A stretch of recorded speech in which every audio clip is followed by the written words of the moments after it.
All right, good evening to you, ladies and gentlemen. Good evening. It is another Friday evening, and my apology on behalf of the entire team at the Corporate Live Show with McAden. Today is the first day of the month that passes an instruction to everyone, and it is a wonderful month indeed. Thank you very much for those that are joining us live right now. Do us a favor, drop a comment. Let's get to meet you. Let's get to know where you are joining us from in the comment section. Drop a comment in that comment section. Let's know where you are joining us from tonight. It's going to be an interesting one. I have Mr. Emmanuel Olujobi, who happens to be a business person inclined. He has this knowledge and is the founder of Jasper Community and Jasper Business Group, I'm sure. Then I have Mr. Abraham, who is also inclined in business, especially when it comes to branding. And tonight, these two great heads are going to be sharing with us why most businesses will collapse in 2024. And with me tonight, please do join me. Welcome, Mr. Abraham. On the show. Mr. Abraham, thank you very much for joining us tonight. How do you feel? Thank you. I feel great. Thank you so much for having me. Good evening, everyone. Thank you. I can see that lovely smile from your hand as usual. Always smiling. Thank you. I Thank hope you. business is smiling back at you. Not looking at the current situation of the country. Well, business is all right. It could be better, It could be It better. can be better. All right, talking about Yeah. making sure that business is better. That's why we're having this conversation tonight. And joining me on the conversation is not just Mr. Abraham. He's also someone very important. And join me as I welcome Mr. Emmanuel to the studio at the Corporate Live Show. Thank you very much, Mr. Emmanuel. Thank you for joining us It's a tonight. pleasure being here. Thank you so much for having me. Thank you all who have joined. And pleased to meet you also, Mr. Abraham. Thank you Pleased very to much. meet you too.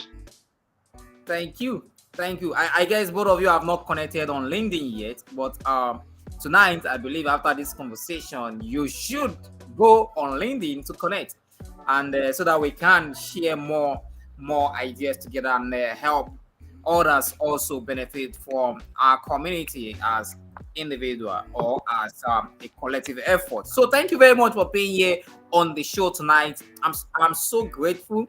I appreciate both of you. The call came in and you just said yes because you are passionate about people doing business and striving to take the business to the next level. And that's what we'll be discussing tonight.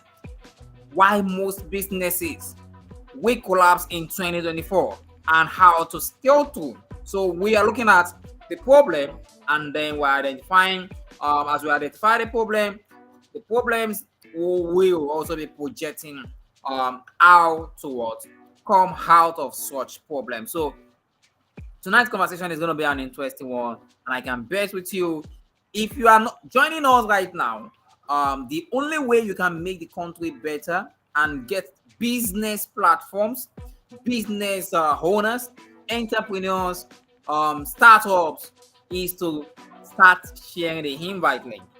If you want them to also do business in such a way, because if you are the only one successful in doing business, of course, in a matter of time, even the people you are doing business, because we have business to business.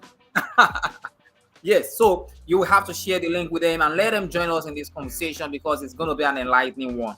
And I'm sure Mr. Abraham Mr. Emmanuel will be doing justice to all our questions for tonight. If you have questions, please do follow us. And thank you for those who have joined us already. And thank you for those who are here to join us, because we are live here at the Corporate Live Show. My name is Adeniyi Macarthy. I remain your humble host. And for the first time, Mr. Emmanuel and Mr. Abraham, we are live on the Corporate Live Show LinkedIn page for the first time. This is our first show on this LinkedIn page, and I want to believe that we are live on that platform. Yay. So you are the first set of people to be live on our page on LinkedIn.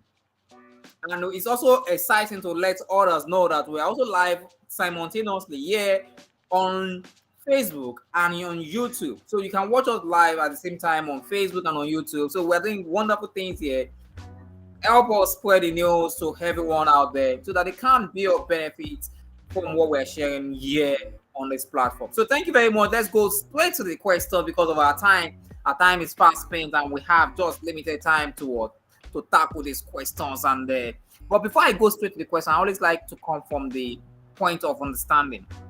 Mr. Abraham, share with us what you feel about the topic of conversation tonight. The topic, okay, thank you very much, Adeni, for that question. The topic is actually a very, very important question because we do business for our clients. We do business because we want to make money. And if you don't have the resources, the environment, the infrastructure, the technical know-how, especially if you don't have people that we are creating the products for, then we can't be in business, you see. Mm-hmm. So for me, I'm looking at how businesses can bridge the gap of we are at this side and the people are on the other side. There should be a point where we meet in the middle. I call it creating business relationships, because at the end of the day, if you don't have people, there's no point doing it. So for me, I'm going to be looking at this topic from the angle of people management and knowing your customers' needs, because if you understand what they want, we can give them what they need and we can continue to remain afloat even when the economic situation is not so conducive. Yeah. Wow, interesting. Business should help business thrive. That's the summary for me anyway. Yeah. Thank you very much, Mr. Abraham, for that intro. Let's hear from Mr. Emmanuel, who has been doing business and he talks about business. He has a community of business owners and he does programs to educate people on how to do business better. Mr. Emmanuel, let's hear from you, please. Thank you very much. Yeah, so thank you once again for having me. It's such a pleasure. Great work you're doing. It has been a really eventful week. If you look at the several scenarios playing out in business, from the policy to the incident with a particular provider. We had a case just a couple of days back where executives from a particular financial sector were, waylaid by the government. We've seen what has been happening in the what we call the IE window, that's the exchange windows, and several things happening. So I think that this topic is very, very relevant. It is one that concerns small business owners, and we hope that in the course of the conversation tonight, we can show ways. And just like Mr. Abraham mentioned, there are areas where I would also be interested in, and that is in optimizing your processes, right? We hope to have a great time discussing how you as a small business owner particularly can optimize your processes and stay efficient. Interesting. Thank you very much. Thank you. The conversation has not really started and it's getting hotter here. Like I don't understand. I'm sweating because, of course, I have to sweat out those negative vibe that affects business from scaling through, especially looking at the current economic situation we find ourselves in this country. So we're going straight to the conversation. Audience, please, I can see us online, but I want us to actually drop comment. Let's get to know your views. Tell us, number one, where you're joining us from, and tell us your expectations from this conversation tonight, especially if you have a concern and you want that concern to be tweeted in tonight's conversation, because this is very important and crucial for us. Calling to great heads. There's this saying that two good heads are better than one. But what if you have three great heads? I want out there. Wonderful. So the conversation continue, and we're going straight to the questions we have for ourselves tonight. And it's going to be a mind-blowing session. It's going to be an interesting session. So as you join us, drop a comment in the comment section.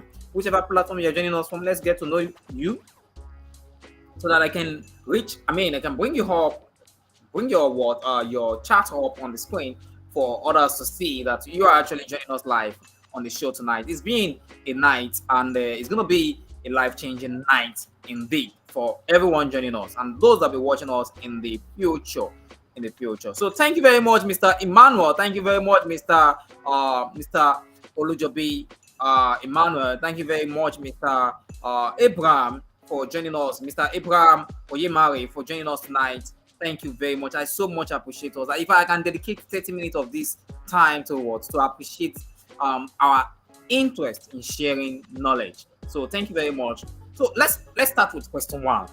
I wish the sound that comes in that show will come up, because it should actually send some vibe into the studio. But then not minding that, how we changes in consumers' behavior impact business.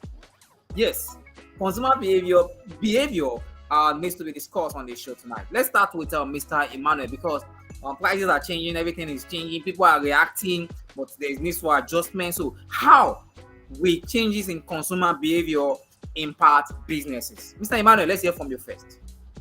So you made a comment in the opening remark about succeeding together, and that is the basis for my response to this question, because when the economy responds in this way, that is when prices of goods and services escalate in the way we've seen it in the last couple of weeks. The rich and the poor will thrive. Now, what do I mean? The poor man who has been, eating maybe twice a day will now start eating once.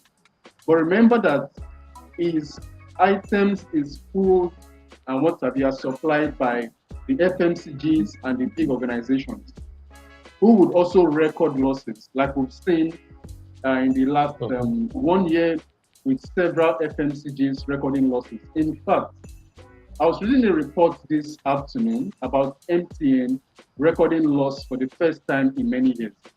So in terms of consumer behavior, there would definitely be an adjustment, both positive and negative. That's the nature of human beings, right? The nature of human beings is to adapt. We have the adaptability nature, right? So people will begin to reduce frivolous expenses, reduce the expenditure in luxury, vacation, traveling, and the number one thing would be survival, which is a basic need of man. So my thinking is that everybody will be affected.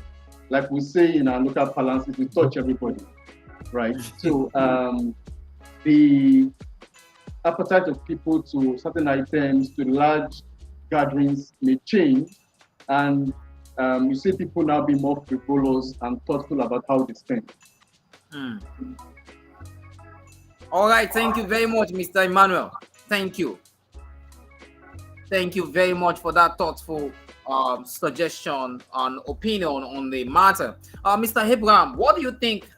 Do you think alongside with Mr. Emmanuel, and do you support his motion? Otherwise, tell us what your views are. Thank you very much, Adeniyi. Emmanuel is absolutely right. When you don't have money, you can't spend. That's a problem. It now becomes survival of the fittest. So, and customer behavior. Remember, I said at the initial stage, every business is in business to serve a need, their products and services, and people back those products and services. So, if people don't have the means to purchase what they need, there are going to be job losses, returns on investments. There's no such thing as business growth. You can't expand. You're just trying to keep afloat. So, um, customer behavior is actually very important when it comes to pricing, when it comes to the services that you render, when it comes to the products that you want to give out to people. And if the economy is unstable, then they will shift. Sometimes it could be because maybe there's competition. But in this case, if it is economic that problem, then we know people don't have money. So how can we start to look at process re-engineering? How can we begin to look at still making these products available to the society and making them understand that they still need it. So even if at the end of the day they are spending that money, yeah, they're not feeling okay, country is hard, we know, but I need this. So the messaging has to change, the branding has to change, your value system, the value proposition, what you are letting people know about the service or the product you're rendering, it has to be stronger. And this is where you look at advertising, you look at the online digital platforms and seeing how you can take advantage if you're not already doing that, or put more effort into pushing out your products online, because the average Nigerian has a phone and data is accessible and a lot of things happen on our mobile phones. So that's what I wanted to add. Thank you.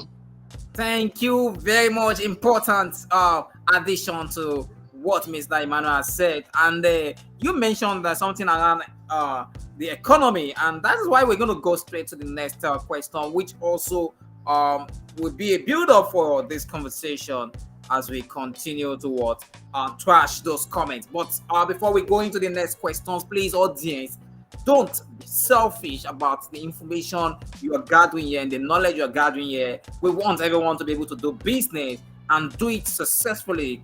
Do it with Mhm. growth mindset and scale through the odds in 2024, because it's getting hotter every day of the month. So, and as we move from month to month, it may get hotter. But if you gather much information that will help you, of course, you will be able to do better. If you know better, you will do better. And that's why we also ask the next question: what role will economic instability play in businesses?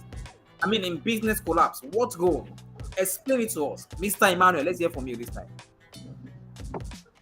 You see, the number one challenge we have in Nigeria right now is security. And if you look at what the Constitution talks about, it says the number one responsibility of the government, or one of the topmost responsibility of the government, is security of lives and property. Because where there is no security of lives and property, you can't talk about development, you can't talk about education, you can't talk about vacation, you can't talk about, name it, industrialization, research. It has to be security of lives and property. A number of times I asked, the little community I happen to manage, I'm privileged to manage, that what exactly do you think is the number one need of a business owner? I hear things like power, I hear things like capital, I hear things like government should provide us with these resources and that. But if there is no security, all of these things cannot play. So to answer your question, economic stability or instability is dependent on the security, of lives and property, right? So the government has to be sure that there is security to invest. I mean, when you're attracting investors from different countries, they have to be sure that there is security of lives and property, and that in turn would cascade to some form of confidence in the economy. So I agree that economic stability plays a major role in the growth of businesses. I agree that economic stability, which is a function of many things, including security, including the right policies, including zero corruption, all of these things are what affect and support the growth of businesses in an economy. Wow, interesting share there. Security very very important. The government has to do something about insecurity in the nation, and I bet Mr. Abraham has something to add to what you have described to us as one of the things that affect businesses. So Mr. Abraham, over to you, please. Oh, I guess Mr. Abraham is out of the conversation. I do hope he returns back very quickly. But then we'll take a quick break, and hopefully Mr. Abraham will be back with us on the show to add more comments, more light to the conversation. Thank you.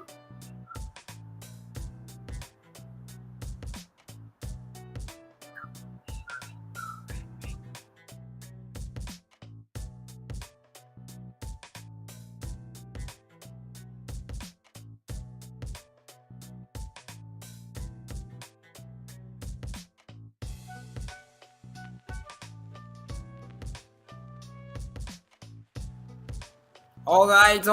Welcome back. I welcome you all back to the show. So, we are back, and I want to believe that Mr. Abraham will be able to join us as we continue the conversation tonight because it's interesting. We would like to hear his opinion, his thought. But thank God we have Mr. Emmanuel here to continue the conversation with us. So we will have to go on with the conversation. And please, audience, if you're joining us, drop a comment wherever you're joining us from. That's the only way we can get to know who is joining us online, who is attending to, who is listening to us. I can see Baker, I can see Justina Oyedeji. This is Folayemi Baker. Thank you, Folayemi Olujobi. Thank you for joining us tonight.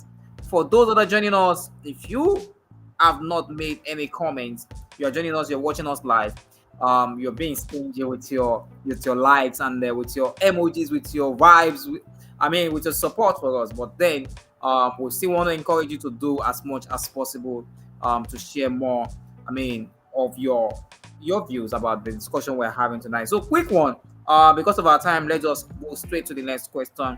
I do hope Mr. Abraham is able to join us back very soon so that we can trash other questions. But then, moving on to the next question.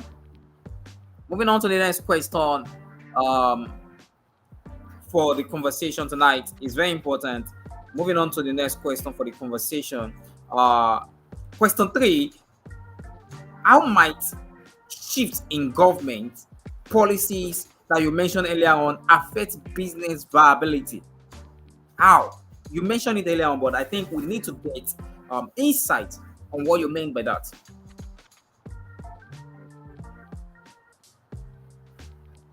Okay, great.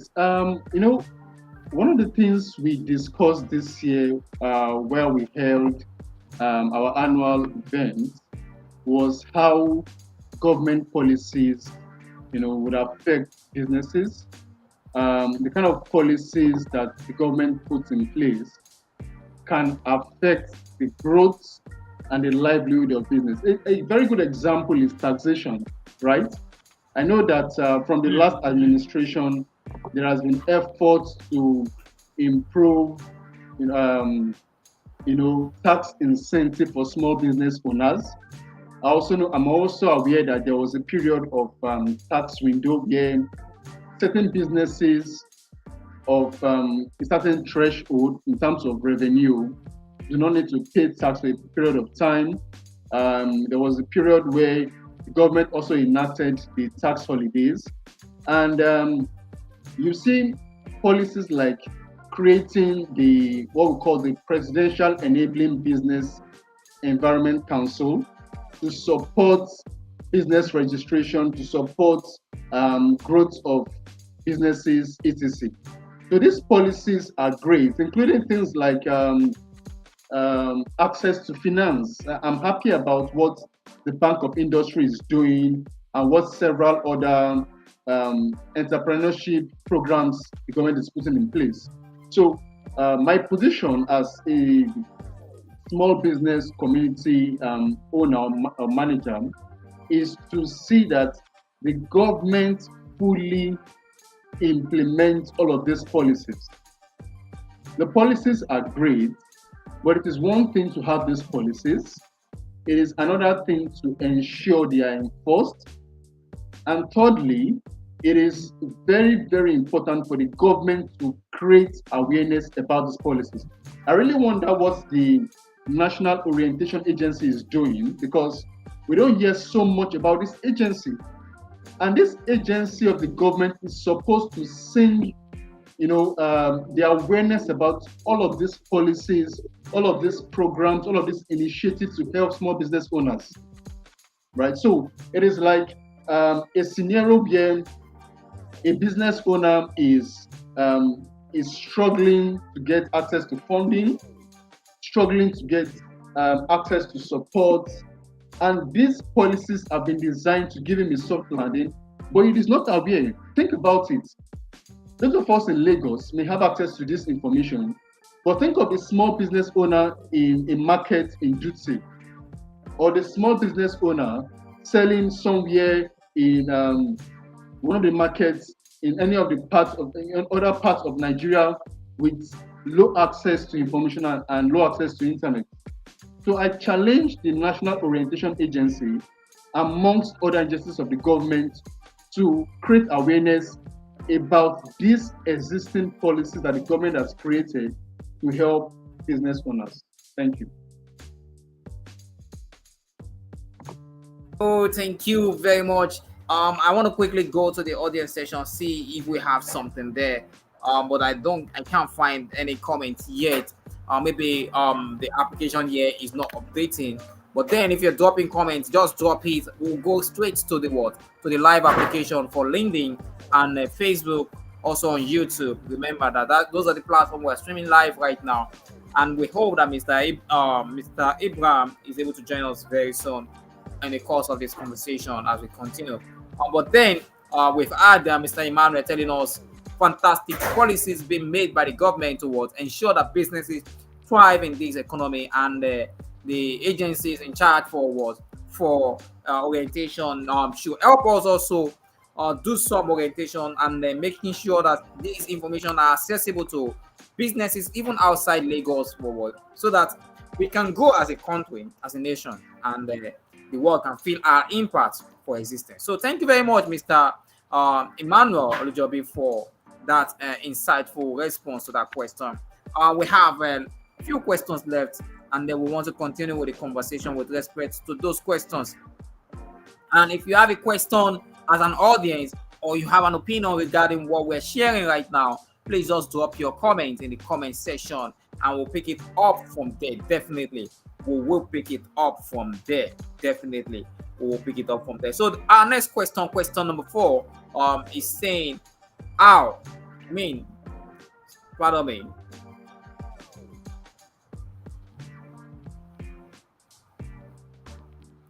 So question 4 is, are there specific industries or sectors most susceptible to collapse, and why? Why? So over to you, Mr. Emmanuel. So the truth is that yes, there are some sectors more susceptible to collapse or maybe to be affected by changes in regulation, right? And then there are some that, yes, they will be affected, but not as much. So think about it.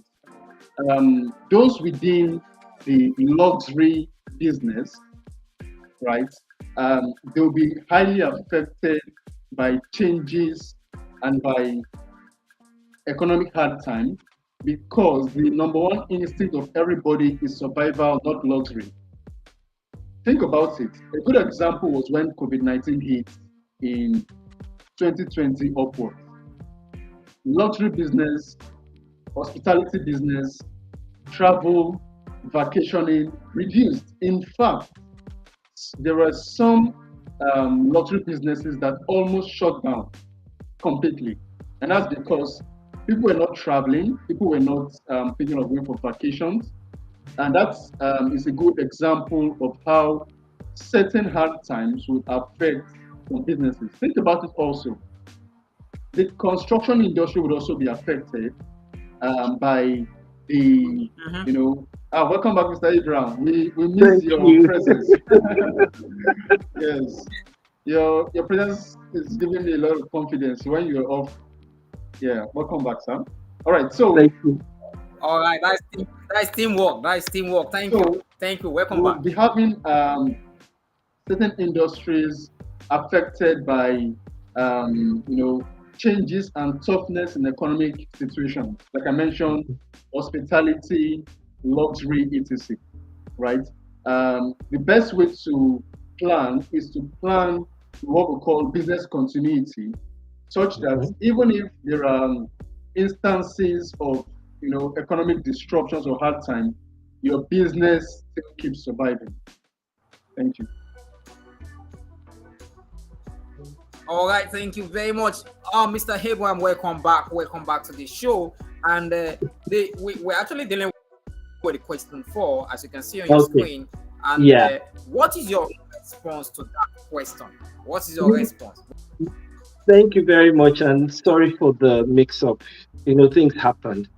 So, Emmanuel, very good points you laid out. Especially the industries that are most hit: tourism, hospitality, entertainment. Those are the Hmm. most hit. Now, if you have to, and then even if you're going into rentals, into people who even buy cars, luxury cars, there's no money for those things, so you can't buy them. But in most cases, planning family vacations, we are taking the family out for a little vacation, even if it is just to Ikoyi or VI, just to hang out, becomes a problem. Because let's not even forget, things like even fuel becomes a problem, Hmm. you know. So what businesses can do, for example, to mitigate things like that from happening, because it's going to happen, is to come up with innovative ideas. Here in South Africa, they have something we call the loyalty scheme. Where you can Hmm. begin to plan ahead of time. Emmanuel talked about business continuity. I will talk about planning ahead. The business itself has to look for innovative ways of still trying to get money out of the people by letting them know that, okay, we understand the situation of things. Times are hard. People are buying, but at the same time, we can still have quality life here. So maybe with a certain amount, say maybe if you make a purchase, you do this, you earn something called reward points. And those reward points, maybe the more you buy, the more points are added, and you can redeem Yeah. those points for one or two things. You see, so that way the business can still remain, afloat because it has come up with something very innovative that keeps the people or its clients like an incentive, keeps them going. So yes, we know that we don't have the money, but when we think about, oh, I still want to make that vacation, but I can start a little bit by putting a certain amount down, we can still be able to do it.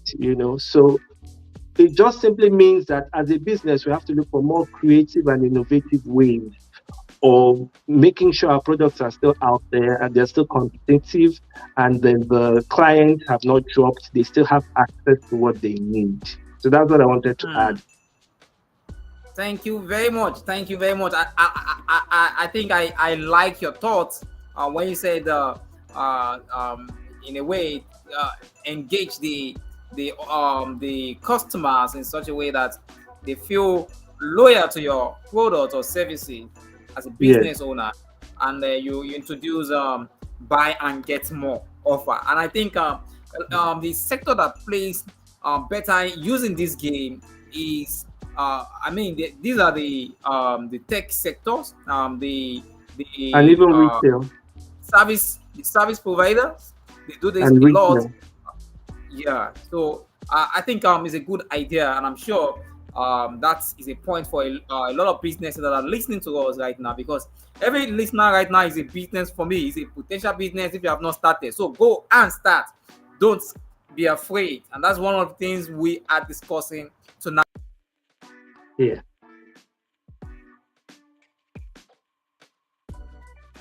I hope Adeniyi is still here. Okay.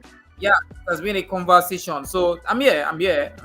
So because of our time, I want to go straight to the next question. Okay. Hope you can hear me, please. Yes. Yes, we can. Okay, let me just quickly go to the next question because of our time. I want to make sure that we save enough time for possible questions, or ensuring that we cover all the questions we have in plan for tonight's conversation.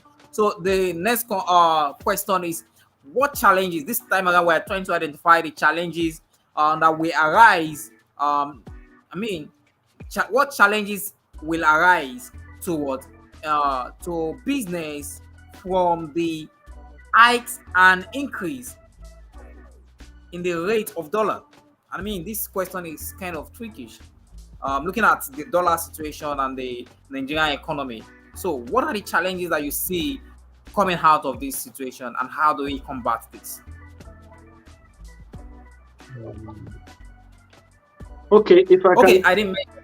Yeah, let's start from Mr. Abraham this time. Mr. Abraham, let's hear from you. Since you've not been you've been absent for a while, so you've left Mr. Emmanuel to do the talking. Okay, it's fine. So I was going to say that, with the dollar increase, it actually affects businesses negatively because competition becomes very, very difficult. So if you're a business that relies heavily on importation, it's going to be a problem. However, Hmm. it will force you well, there's a good side and there's an unpleasant side. The unpleasant side is that the cost of production gets very high, especially if your products are sourced from abroad. But Mm-hmm. if that is happening, that probably would now mean, can we find ways to look inwards to see if we can get those products still sourced from in-house, that is locally. So that's the other positive side of it. But it's not something that you can say, okay, because one door has closed today, then you can just flip the other one tomorrow. No, it takes years of careful planning.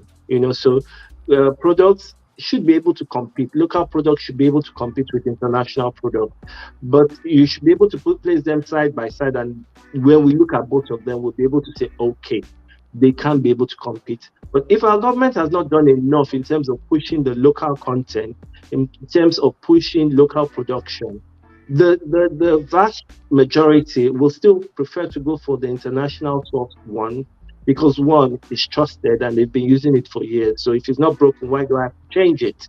So that's one thing that we need to look at. Another thing that is actually really bad for business is those who have the opportunity. Japa is a thing. So brain drain. Hmm. If you can get out, get Hmm. out. You see, and those Hmm. who are left behind, I'm not saying they are not good enough, but you do understand what I mean. If you have an opportunity to get out, all you need is just a passport and your money, and you're gone.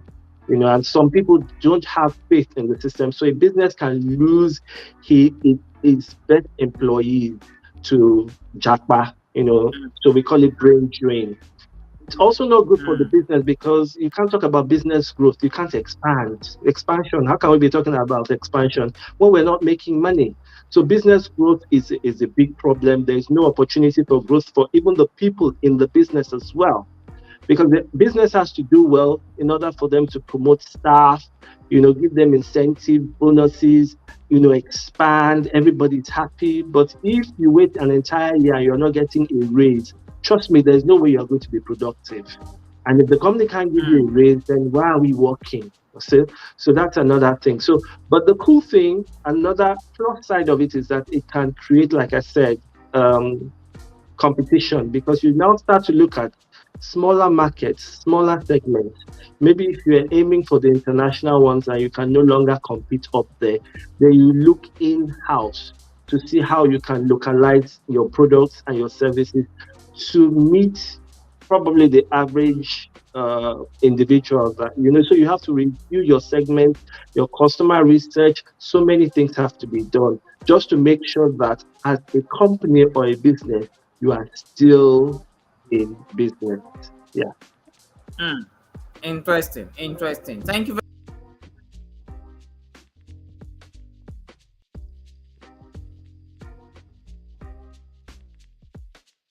much. But I do hope he left some for Mr. Emmanuel to handle for us. Mr. Emmanuel, do you have anything to say regarding this question? Because we want to So I move on. was just smiling for Ocho because I don't know how you did it, McAden, but I'm happy to be on this show with Mr. Abraham. And I'm saying this very sincerely because almost everything I wanted to say, he has said it. First off, with the reality of how a lot of businesses would struggle in terms of importation and exportation. But Yes. the opportunities this presents to grow our content locally and survive. So I don't really have much to say. Everything you have said is absolutely correct from the pros and the cons. All right, since you don't have anything to say, I'm going to give you an opportunity to say something in a different way. I mean, the business here in Nigeria is struggling because do you think it's actually making sense to continue doing business when you have the opportunity to actually go out there and then do business in a foreign country? It's just a matter of time to build that recognition. So to Mr. Emmanuel alone, so I just want you to answer that question. Well, the truth is that if you want to be a global player, you have to act globally, right? Like I'm based in the UK. I'm speaking to you from the UK, not from Nigeria. All of the operations we manage at Jasper is managed from here in Nigeria. So I can't say yes or it depends on what your goals are. As of 2022, we're doing a particular number of students in our business school. But by the time I moved to the UK and got exposed to a global audience, we did over ×4 of that number, right? So I would say that your audience matters. If you want to, grow globally, you have to think globally. That does not mean you cannot survive from, so to speak, a local playing ground. You can be in Nigeria, you can be in Ikiti, you can be in any part of the world and have a global solution. What really matters is not your physical location, but how you present and make available your products to a global audience. All right, thank you very much, Mr. Emmanuel, for that response. But I would have loved to take on the argument for your response to that question when it comes to location for a global business. I think location also a part, because location can present policies that actually will mar your business plans and your investment in a way that you would not want to. But then it's fine to for us for basically for this conversation because of our time. I just want to quickly go to the next questions. How can businesses adapt their operation to mitigate the effect of the collapses that we are expecting or experiencing? So let me ask Mr. Abraham to also handle that. Very few seconds, please. Just be straight to the with your answer. Okay. Thank you. Okay, so for business, it just brand awareness is very, very strong. So, for example, no matter how broke This is an people area of are, expert for let's you, take right? yes, no matter how broke people are, you will always like to, if you like, you want to take a drink, for example, you always want to go for Coke.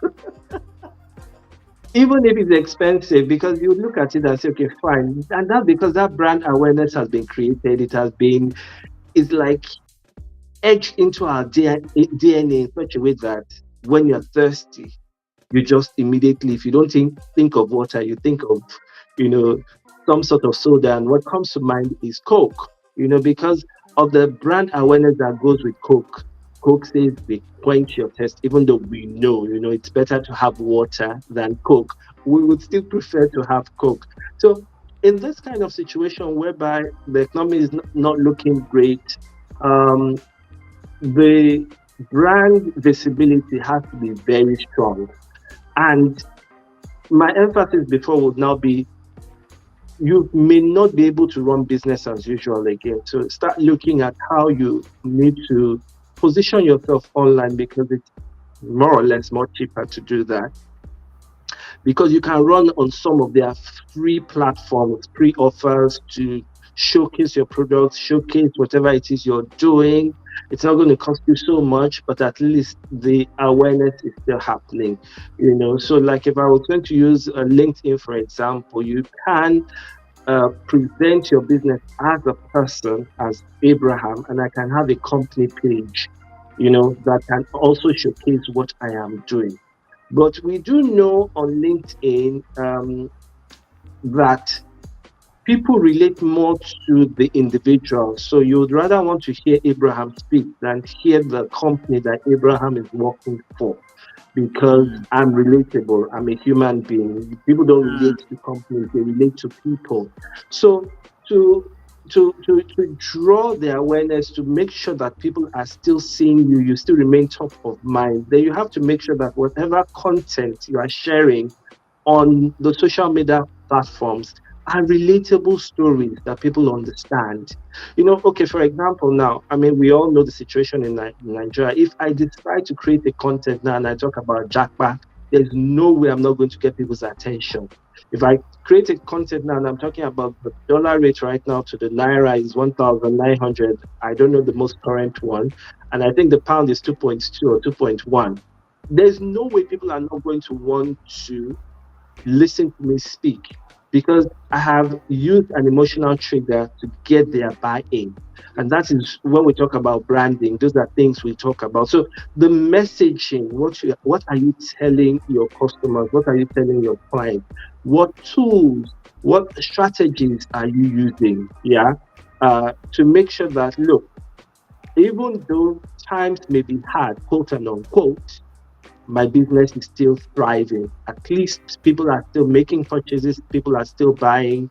The messaging I'm telling them is that, look, if you don't use this product, you're going to die. So it's not in a negative way, but more or less for people to see the enrichment, the reason why they have to use your products or why they have to use your services. So if you maintain a strong brand awareness, leverage on social media platforms. There are the free versions you can use whereby you don't have to spend too much money and you are still top of mind.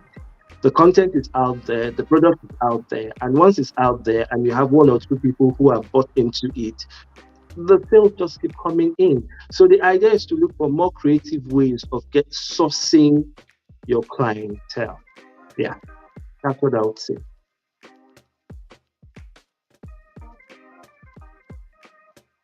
Are you there, Adeniyi? I'm not sure. I think we lost him. Network is a challenge. That's what happened to me a while ago. Oh, I hope you can get back really soon. But you can add to what I'm saying. I mean, what do you think? okay, yes. So, a couple of hours before this event, I went on LinkedIn to just do some, studies and catching up, and I stumbled on the post that McAden had made where he tagged you, and I saw some of the activities you've done with respect to LinkedIn optimization. I'm saying this because a lot of times people need to discover newer ways to, project their brand. Yes. LinkedIn is one very powerful tool to do this. I'll give you my story. and I said this a number of times. As of January 2021, I had about roughly 800 followers, right? By January 2022, about a year later, I had roughly 8,000 followers, from 800 Wow. to 8,000. And that gave me a lot of visibility locally and globally, even before leaving the country. So there are several ways, free ways, platforms, channels you can use to Mhm. project your brand and stay in business. It is not until you have brick and Absolutely. mortar office locations, it is not until you have 20 staff members and you've invested or you've raised $10 million. There are several effective ways you can still stay in business, project your brand, and keep servicing your customers, even in times where things are a bit tough or there's a lot of demand economically.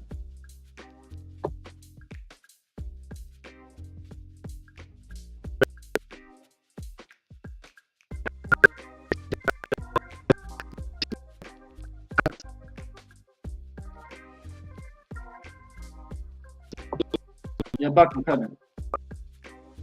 Back, I'm back, I'm back, I'm better. Mo-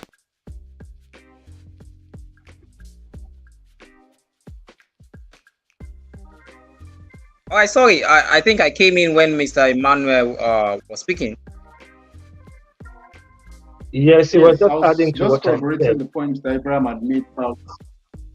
Yes. Okay. Oh, thank you very much, Mr. Emmanuel. Thank you very much, Mr. Abraham, for holding forth. We are going to the next question. The reason why I'm going straight to the next question is because I intended that question to be handled by Mr. Abraham, then the next question to be handled by Mr. Emmanuel. So because of that, we're going to go Okay. straight to the next question for Mr. Emmanuel, and he spoke about, about something about area of focus for the question, and that's one of the reasons why we're going by that question. And that's question number 8. What strategy can businesses use? I mean, in this current economy, what strategy can business start diversity invest? I mean, how do they use this opportunity to diversify their portfolio? I mean, and then do better in businesses. That's the point of that question. I do hope Mr. Emmanuel can get me. Yes. So the first thing I would say is, without trying to sound cliche, it is tough times build tough people. Think about it. Mhm. After the Second World War, there was a lot of uprising, or not uprising, there was a lot of springing up of new businesses, right? Think about the Industrial Revolution, which came as a result of necessity, wars and civil wars happening. So, the first thing any business owner needs to build right now is what? Build resilience. You must be able to build resilience and know that um, a lot of businesses may collapse, but you'll be among the few that will survive and dominate the market. So the first thing I would say is build resilience. In addition to this, there are several other ways you must adapt. Again, COVID-19 taught us that remote work is possible. At the time before COVID-19, I was working in a bank, and the idea of remote work was being introduced. In fact, the bank introduced what we call the 4-day work policy, where you can work for 4 days and 1 day at home. That was as far back as 2017, 2018, before COVID-19 hit, right? So COVID-19 hit and everybody adapted to remote work lifestyle. So you must learn, I said, firstly, you must learn resilience. Next, you must learn adaptability. The Mhm. third thing you must learn is how to be efficient. Think about um, bringing your goods and services online. Do you have online presence such that people can access your goods or services from anywhere in the world without coming physically? Right? There is the story of this retail store in the UK called Primark. Primark is one of the largest retail stores in the UK, but they did not have adequate online presence. And when COVID-19 hit, they lost billions of pounds. So you must be efficient to the extent that you have online presence. You are able to, serve your customers from anywhere in the world. You must use things like data from your customers to determine their behaviors, to determine how to adapt the product, how to change their preferences. So do not sit on one end and say, "Oh, the economy is bad. Things are getting worse. Dollar is rising against the naira." Are you resilient? Right? Are you being adaptable, and are you being efficient? Okay. Wow, interesting. Thank you very much. I almost forgot that we are going to stop at a point in time. I was still listening. I was still waiting for more points. Mr. Abraham, come on, don't laugh me. Don't laugh me. We're on live. We're on the live stage right now. Don't laugh me. I just want to learn. It's not too bad to want to learn, man. It's not too bad. No, you got to carried away, which is good. Yeah. All right. I hope my audience are getting the vibe and the energy. So business must not collapse this year, 2024, under my watch, and it should not collapse under anyone's watch, because if a business can survive it, it serves as an encouragement to your business. If others can do it, you take it up on yourself and say, "Yes, I can do better." That is it. Like Mr. Emmanuel shared with us earlier on, when you left the state, and you came back, he said your presence brings much more confidence for him to speak on the topic. So I think we should be able to see businesses as a partner for progress, not for competition. Even though we must strive, we must fight, and it gets to what?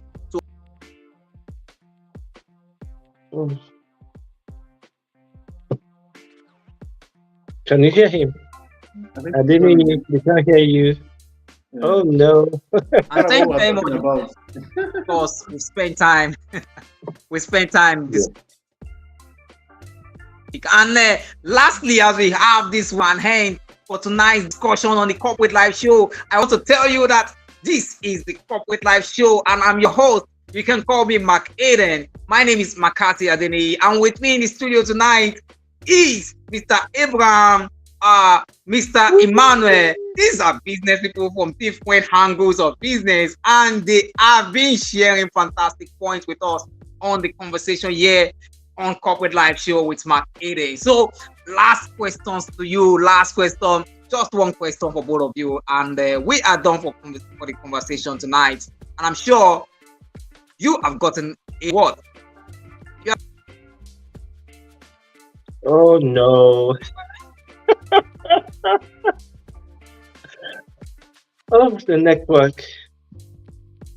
I hope he comes back. Right? Yes, I am. Okay. How is business over there, and in South Africa? We should talk about that off camera, because the story. Yes, you know the story.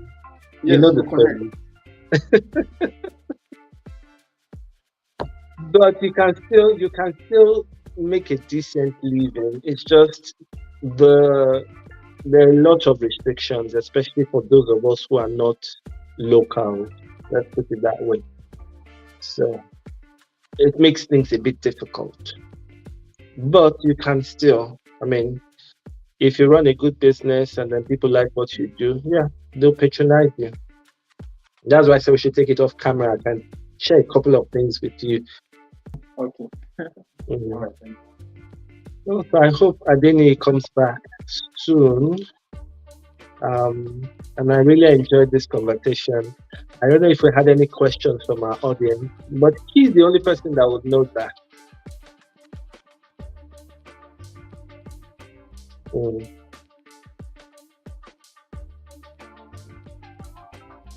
And we can't leave until he tells us to leave. Yes, you can see Bekas, Sami, and Apolloa, and a couple of others in the session. Thank you for staying. Thank you, guys. I don't know. Okay, I think he's back now. So sorry, I'm back. I guess my devices got hot and they got heated up with the response from each of the questions. I'm sure I have to be blowing breeze. I mean, hey on there. Very funny, right? Yeah. Okay. Sorry. Let me just go straight to the last question so that we can have a great night and a great weekend. Especially to Mr. Abraham and Mr. Emmanuel for being on the show tonight. So thank you very much. So the last question is, what role does access to capital have on scaling the business, scaling our business through tough time, scaling through tough time? Thank you. Okay, Emmanuel, maybe you should start. Yeah. Okay, so if you look at what we learned in economics, it says factors of production, and capital is one of the factors of production. Mm-hmm. So, Yeah. if you do not have adequate capital in terms of funding, in terms of finance, there is a limit to what you can do, True. right? So, clearly, you need capital to keep the business running, both operating expenditure, recurrent expenditure, capital expenditure, etc.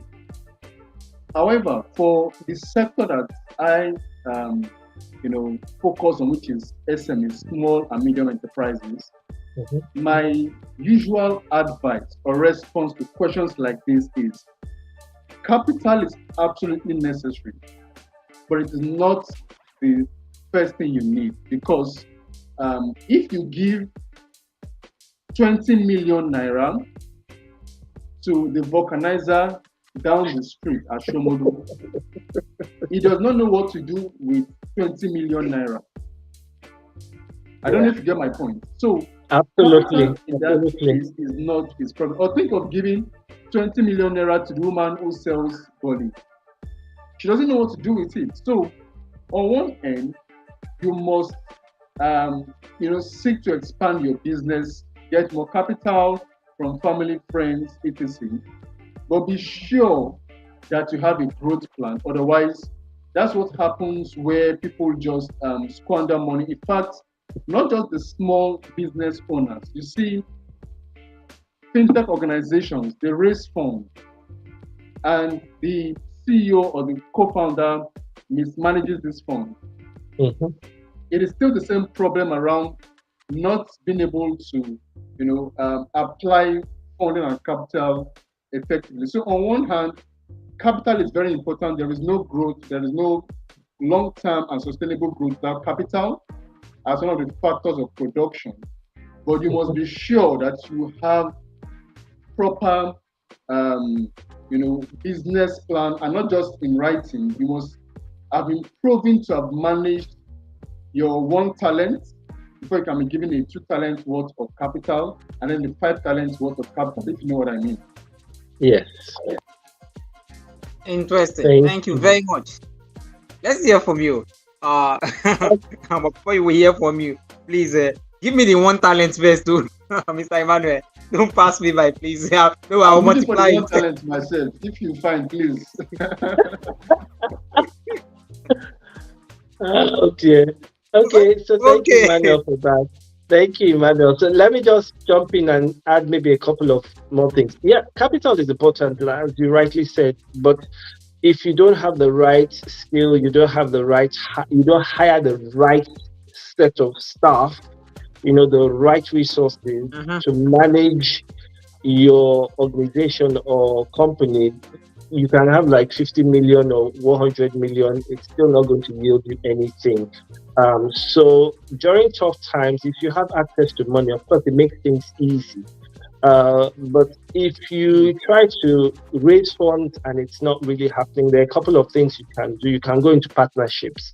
But before you go into partnerships, you need to understand that you yourself, you're also bringing something to the table.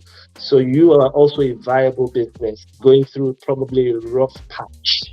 So I can't do partnership with somebody who is already thinking. There's no way that's going to work. So both have to work hand in hand. So we talk about collaboration. So you are collaborating. You are also to raise funds. You can also do something we call the bootstrap, which is you are raising funds internally in house. You know, and not dwelling on getting funds from external sources or getting aid from the federal government and all that. You may also need to diversify, going into franchise business, whereby it's a need. You can do something we call like a rentage, where they can use your service and pay you a particular fee for using that service. So these are just some things we can use. But if you are also online as well, which is an equal simple resource, because you can always use the free version of LinkedIn. You need to know exactly what social media you need to push your product. And for every business, they should have representation on the four major ones. Your Twitter, your LinkedIn, Instagram, YouTube, where else? I don't know about Snapchat and TikTok, but the most important ones are these ones I just emphasized. So have representation there, have visibility there, so that people can follow you, because there you get content for free. You can even source, and this is one thing I wanted to say to Adeniyi. When we talk about remote work, it's actually cheaper for a company that is based in the UK or in the US to source for resources from Africa, for example, because we are cheaper. You see, so for example, whereby the company in the UK would want to pay like £500, or in the US $500. In Africa, you can get that for between $150 to $200 to do the same quality of work. So people need to understand that yes, things may be bad, but position yourself in the digital space so that you can harness, you can take advantage of what is happening there, and you can still survive. It applies to personal people, personalities, individuals. It also applies to businesses as well. So if you have a business, try and put it on social media, and then encourage your employees to have active representation of visibility there. That way, people begin to see you as a credible business to want to follow. Hi, Adeniyi is not here.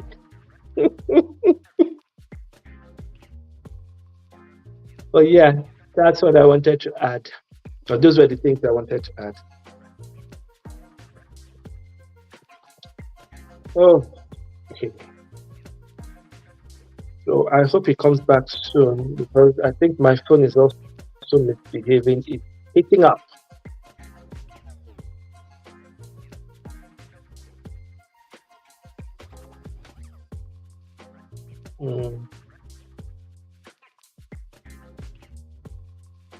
Okay, so let's just give him a bit of time to come back. Okay, I can see he's coming back.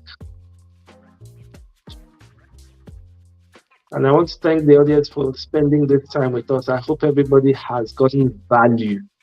I hope. Hi, Adeniyi. Welcome back. The last thing I got, I think my device was not so happy with that statement that we are so cheap, and that's why they are running to us for free labor. Okay, we're going to make our labor very expensive so that my device can cooperate with me next time. Please.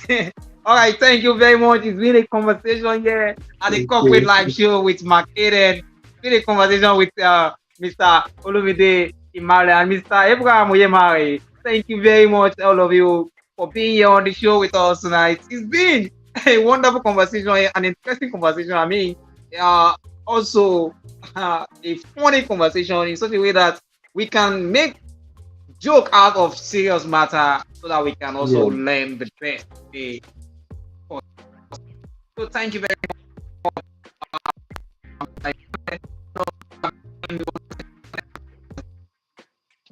Way past time.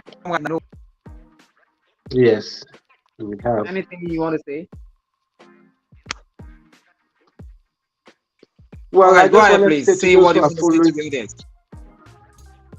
check me out on LinkedIn. For those who are not yet following me, I do LinkedIn growth strategies. So if you're looking for how to optimize your profile, how to become visible on LinkedIn, get gigs, be visible so that you can get those gigs. I'm your person. Check me out, Abraham. I'm called the Lemon Guy slash King of Consistency because I did something really crazy. I lived on LinkedIn for 365 days, literally, literally. Wow. So When I I go am hold, I will be that, like you. so I'm that reliable. So if I tell you I'm going to take your business and take it on a higher level, I mean every single word. So catch me out. I'm usually live on LinkedIn. I'm also on Facebook. Not so active on Instagram, but if you really want to get my attention, LinkedIn is a place to be. Thank you all.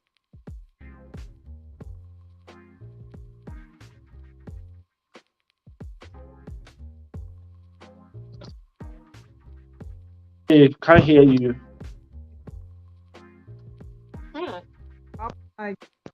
Mr. Emmanuel, can you hear me now? Yes, we can hear you now.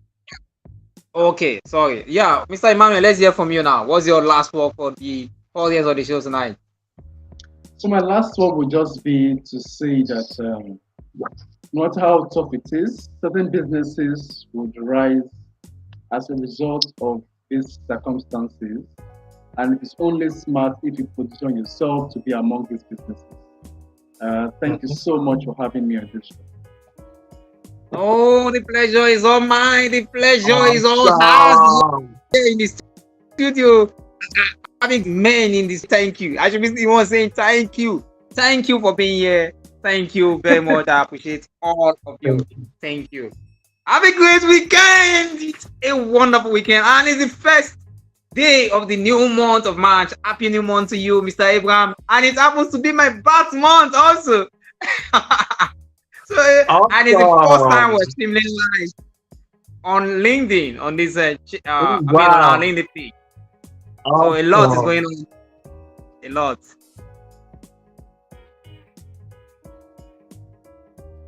And Okay, now we can't I hear you say, again. uh,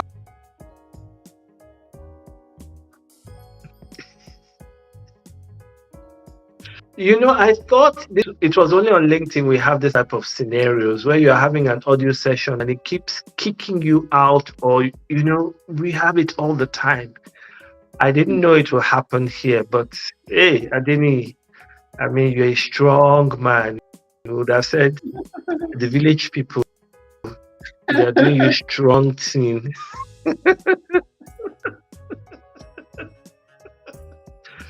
But it was lovely here. We just wait for him to come back and wrap up the show. Yeah. Yes.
sorry, my device is just acting up tonight.